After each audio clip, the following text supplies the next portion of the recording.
നമ്മൾ മലയാളത്തിൽ നമ്മൾ ഓൺ വോയിസിൽ വീഡിയോ ചെയ്യുമ്പോൾ ആൾക്കാർക്ക് ഭയങ്കര ഇഷ്ടമാണ്. പക്ഷേ ഇപ്പോൾ ഒരു റീസെൻ്റ്ലി എനിക്കൊന്നൊരു 30 മില്യൺ എന്തോ ഇൻസ്റ്റാഗ്രാമിൽ ഒരു വീഡിയോ ഉണ്ട്. അത് ഈ പറഞ്ഞ പോലെ കിച്ചണിൽ നമ്മൾ ഓംലെറ്റ് ഉണ്ടാക്കുന്ന ഒരു വീഡിയോ. അത് ഭയങ്കര നെഗറ്റീവ് ഉണ്ടായിരുന്നു. അതെന്ന് വെച്ചാൽ നേരത്തെ ഒരു ഓംലെറ്റിന്റെ കഥ എവിടെയോ വന്നു പോലെ ഒരു വേർഡ്, അത് ഞാൻ ഓംലെറ്റ് ഉണ്ടാക്കി തരാം അതുപോലെ വല്ല അതോ അല്ലല്ല, അത് ആക്ച്വലി നമ്മൾ ഒരു കല്യാണത്തിന് പോയിട്ട് വീട്ടിലെത്തിയതാ. അപ്പൊ അമ്മ പറഞ്ഞു ഒരു രണ്ട് മുട്ട എടുത്തിട്ട് അമ്മ സൈഡിൽ വെച്ച്. ഞാൻ എന്താ അമ്മ പറഞ്ഞു അത് കേടായ മുട്ടയാണ്.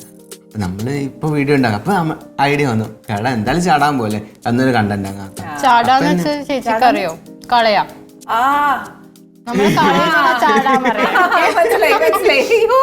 ചാടുക അല്ലേ? ഞങ്ങളുടെ ഇവിടെ ചാടുക എന്ന് പറയുന്നത് ആക്ച്വലി എനിക്ക് ഹോസ്റ്റലിൽ, ഞാൻ ബാംഗ്ലൂർ ഹോസ്റ്റലിൽ നിന്നപ്പം കുറെ ആൾക്കാർ സൗത്തിലെ ആൾക്കാരായിരുന്നു. അപ്പൊ അവിടെ കുറെ ചേച്ചിമാര്, ഞാൻ പറയും ഫുഡ് ഇങ്ങനെ വേസ്റ്റ് ഉണ്ടായിരുന്നു, ഞാൻ ചാടിയിട്ട് വാന്ന് പറയും. ചേച്ചിമാരുണ്ട് ചാടിച്ചാടി പ്ലേറ്റ് എടുത്ത് ചാടിച്ചാടി. ഞാൻ നീ അല്ലേ ചാടാൻ പറഞ്ഞത്? ഒത്തിരി വാക്കുകൾ വ്യത്യാസമുണ്ടല്ലേ?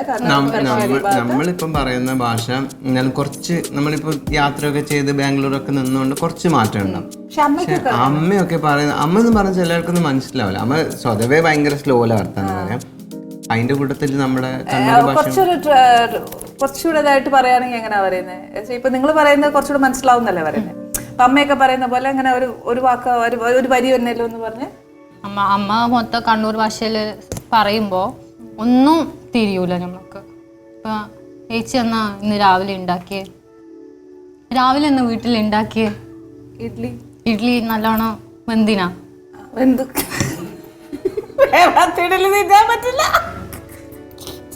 ചേച്ചി ഭക്ഷണമൊക്കെ തന്നു, പക്ഷെ ചേച്ചി നമുക്ക് തന്നറ് തന്നിച്ചില്ലല്ലോ.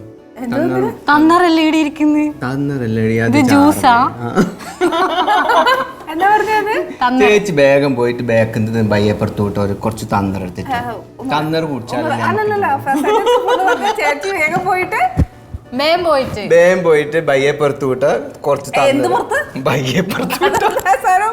പുറകിലൂടെ ബാക്കപ്പുറത്തൂടെ അല്ല ബാക്ക് വരപ്പുറത്തോട്ട് നമ്മള് ഭാഷ എന്തിനു പറയാ, നമ്മള് കിച്ചൺ ബാക്ക് സൈഡ് കൂടെ കിച്ചൺ സൈഡ് മറ്റേ വാക്കെന്താ പറഞ്ഞ തന്നറോ ചേച്ചി എന്താ പറഞ്ഞ ബയ്യപ്പുറത്തൂടെ പോയിട്ട് തന്നർ എടുത്തിട്ട് ബരി തന്നർ വെള്ളം തന്നർ എന്ന് പറയും നമ്മള്. അയ്യോ ചേച്ചി വണ്ണാമ്പല എന്ന് വെച്ചാൽ എന്താന്നറിയോ? ചൂലി ചെലന്തി വല, അതിന് നമ്മള് വണ്ണാമ്പല എന്ന് പറയും. വണ്ണാമ്പലയോ? വണ്ണാമ്പല വണ്ണാമ്പല വണ്ണാൻ വല, അപ്പം ബലാന്ന് ആക്കുന്നു. ഇത് ഞാൻ 2 ദിവസം ഞാൻ ഇങ്ങനെ വായ പൊളിച്ച് നിൽക്കുള്ളൂ. പിന്നെ മാച്ചില് അറിയായിരിക്കുമല്ലോ. മാച്ചിൽ എന്ന് വെച്ചാൽ അറിയോ ചേച്ചി? ഇല്ല. ചൂല് ഞാൻ കാച്ചിലെന്ന് കേട്ടിട്ടുണ്ട്, ഞാൻ ചേച്ചി ഇനി ഇതുപോലെ പുഴുകിത്തിൻ്റെ സാധനമാണോ തമ്പുരാ? പിന്നെ ഇതേപോലത്തെ വല്ല ഭാഷ മനസ്സിലാവില്ല. മനസ്സിലാവില്ല കേട്ടോ. ഇതൊക്കെ വേറെ നമ്മള് മലയാളത്തിന്റെ അല്ല, വേറെ ഒന്നും മനസ്സിലാവുന്നില്ല എനിക്ക്. പക്ഷെ അത് കേൾക്കാൻ ഭയങ്കര രസമാണ് ചേച്ചി. ഞാൻ എപ്പോഴും വിചാരിക്കുന്നത് ഒട്ടും ജാടയില്ലാത്ത ഒരു സ്ലാങ് ആണ് നമ്മുടെ കണ്ണൂർ സ്ലാങ്. അല്ല ചില അച്ചടി ഭാഷയൊക്കെ പറയുമ്പോ ഹൃദയത്തിൽ നിന്ന് വരുന്ന ഭാഷ ആക്ച്വലി ഭയങ്കര ഞാനൊക്കെ ഇപ്പൊ ഏതെങ്കിലും ഒരു പ്രോഗ്രാമിൽ ആൾക്കൂട്ടത്തിലൊക്കെ പോയിട്ട് നമ്മളിപ്പം ഞാൻ പോയിരുന്നു വന്നിരുന്നു നീ കഴിച്ചോ എന്നൊക്കെ പറഞ്ഞ ആൾക്കാർ അങ്ങനെ പറ്റില്ല. അതാകുമ്പോ ഒരു ജാട ഭാഷയില്ലേ, നമ്മൾ പോളിഷ്ഡ് ആയിട്ട് പറയാൻ പാടില്ല.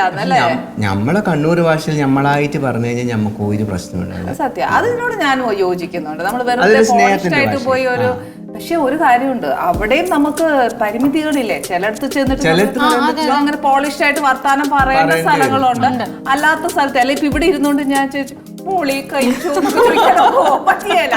ഇവിടെ നമ്മൾ ഓപ്പൺ ആവാനേ ഉള്ളൂ. അല്ലെങ്കിൽ വലിയൊരു സദസ് ഇരിക്കുന്നിടത്ത് പോയി ചേർന്ന് എന്താ പറയാ മിനിസ്റ്റേഴ്സ് ഒക്കെ ഇരിക്കുന്നിടത്ത് നമുക്ക് ഇതുപോലെ വർത്താനം പറയാനൊക്കത്തില്ല. അവിടെ നമ്മൾ ഒത്തിരി ഇതാക്കിയല്ലേ ഒക്കെയുള്ളൂ. എന്നും പറഞ്ഞ നേരത്തെ പറഞ്ഞതിനോട് ഞാൻ യോജിക്കുന്നില്ല. എല്ലാ മനുഷ്യരും അവനവന്റെ ഹൃദയത്തിൽ നിന്ന് തന്നെയാ വർത്താനം പറയുന്നത്. അങ്ങനെയല്ല ഞാൻ ഉദ്ദേശിച്ചത് കണ്ണൂർ ഭാഷയ്ക്ക് ഒരു ജാടയില്ല. കണ്ണൂർ ഭാഷയ്ക്ക് ജാടയില്ല.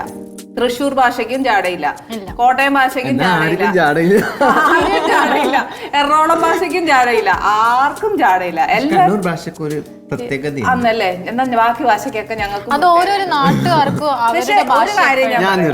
ഞാൻ ഒരു കാര്യം പറയാം, പക്ഷെ ആ ഭാഷ കേൾക്കാനായിട്ട് നല്ല രസമാണ്. എന്നാന്ന് വെച്ചാൽ നമുക്കൊന്നും മനസ്സിലാകത്തില്ല, പക്ഷെ എന്നാലും ഒരു ആടേന്നൊക്കെ പറഞ്ഞിട്ട് പറയുമ്പോ ഉണ്ടല്ലോ, കേൾക്കാൻ നല്ലൊരു കൗതുകം, ഒരു ഋതമുണ്ട് അതിന് സംസാരിക്കുമ്പോ അല്ലേ. Kitchen. Let's cook with love.